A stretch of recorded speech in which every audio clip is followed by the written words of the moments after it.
Hey buddy, 54 New Star here with another quick tip before we move on to the level 2 creation, which should be up later on today.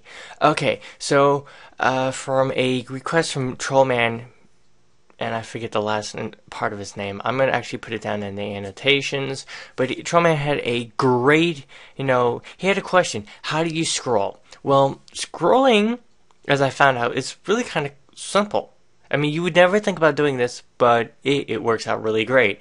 And basically what I did was I took a sprite object and I set it to scroll to, a direction, and bound to layout. Now, why did I do that? Well, scroll to is so that the camera views, or the screen always views that object. A direction because we want that object to move, and bound to layout because we want the object to stay inside that layout. And I'll move it in a little bit more so we can see it. Okay, so what's the code? The code is very, very simple. It is on keyboard down arrow. So when you're pressing the down arrow, when keys down arrow, simulate a direction pressing down. Now, quick tip on the direction. We just want it on directions, so you go to your properties and you see directions under the directions little tab. It says, okay, what type of controls do you want? Well, we don't want 8 direction, we don't want 4 direction, we don't want left and right, we want up and down. So that's good. And then basically you just copy this string of code and then you go into the editor and then you say, okay, when up arrow is down, simulate it pressing up. So basically, when you're done with that, you get something like this. Now, you can regulate the speed so that you can go up and down. And that's for Android testing, so we don't need that now. So it's a little bit too fast. So what I'm going to do is set max speed to 100. And then accelerated speed to 200. And then deceleration basically 500 because I want it to stop once I say stop.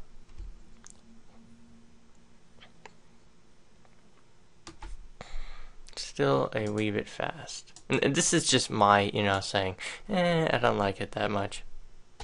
I want it, to you, you may say, hey, it's perfectly fine. Because I want it to basically stop when I say, hey, stop. Because, depending on how many levels you got, you don't want to skip over it. And you want it running, well, not slow, but not too fast. So, okay, there we go. And there we have our scroller.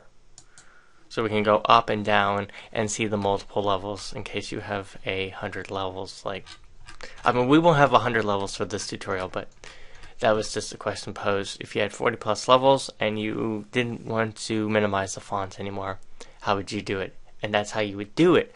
But how do you add it to that is, well, how would you make sure that certain buttons stayed with you all the time? Like, I have that pause button right there following me. How did I do that? Well, we're going to do it with layers now. Since we're finished with the scrolling, we're going to move on to layers. I have 2 layers over here. Now, if you mess with an imaging program, you should know what layers is. It allows you to add multiple items on top of each other without combining them into one layer and then regretting that later on. So, in layer 0,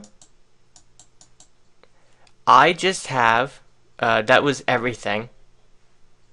So everything that you see here except for that and that. So the scroll bar and the pause button, or go back to menu button, is on layer 1, which is on top. Layer 0 contains everything else. So everything else that you're going to just blow by when you scroll. Layer 1 contains the pause button and the scroll button. And then on layer 1, what you want to do is in the parallax, you want to set that to 0, 0, or not comma, but slash, so that they never move. Well, they never move, but yet they do. They move in a separate layer, and this scroll bar is actually supposed to move down, so that's what it does. but it stays within the camera view. Everything else just, stays because it's told, yeah, you're not that important. We're moving you. We want to see the other levels. So hopefully that makes sense. If not, you just put a comment down below.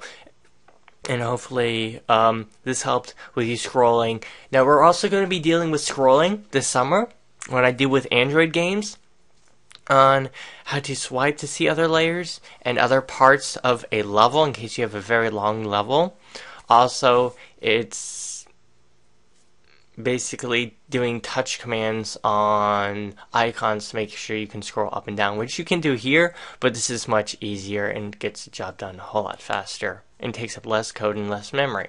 So hope to guys to see you on the next tutorial where we'll actually be dealing with level creation and then timed bonus bosses and health shields. So I hope to see you on that one, guys. Bye.